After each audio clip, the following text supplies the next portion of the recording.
ভারতের নীতি নির্ধারকদের পরিকল্পিত আয়োজন বলেই শেখ হাসিনা বক্তব্য দেওয়ার সুযোগ পেয়েছে এমন অভিযোগ করেছেন প্রধানমন্ত্রীর রাজনৈতিক উপদেষ্টা ও বিএনপির সিনিয়র যুগ্ম মহাসচিব রুহুল কবির রিজভী। আজ ডক্টরস অ্যাসোসিয়েশন অব বাংলাদেশের প্রতিষ্ঠাবার্ষিকী উপলক্ষে বিএনপির প্রতিষ্ঠাতা শহীদ রাষ্ট্রপতি জিয়াউর রহমান ও সাবেক প্রধানমন্ত্রী বেগম খালেদা জিয়ার মাজারে পুষ্পস্তবক অর্পণ ও ফাতেহা পাঠ শেষে সাংবাদিকদের ব্রিফ করেন। তিনি বলেন, আওয়ামী সরকার পতনের দিনে দিল্লিতে শেখ হাসিনাকে বক্তব্য দিতে দেওয়ার বিষয়টি বাংলাদেশের অভ্যন্তরীণ বিষয়ে হস্তক্ষেপ এবং জাতীয় সার্বভৌমত্বের প্রতি সরাসরি অপমান।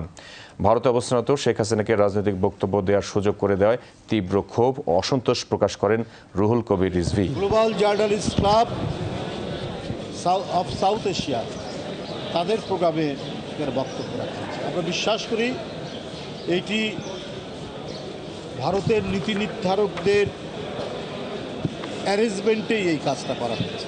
একজন পলাতক আসামিকে তার রাজনৈতিক বক্তব্য তুলে ধরার জন্য সুযোগ করে দেওয়া হলো এবং তার পুত্র সহ তার পুত্রের সহযোগিতায়, সজীব ওয়াজেদ জয়ের সহযোগিতায়। এটা অত্যন্ত দুর্ভাগ্যজনক। আমরা মনে করি যে আমাদের যে মিউচুয়াল ট্রাস্ট, মিউচুয়াল রেসপেক্ট, এটা সম্পূর্ণর উপর এটি একটি হস্তক্ষেপ বলে আমরা মনে করি।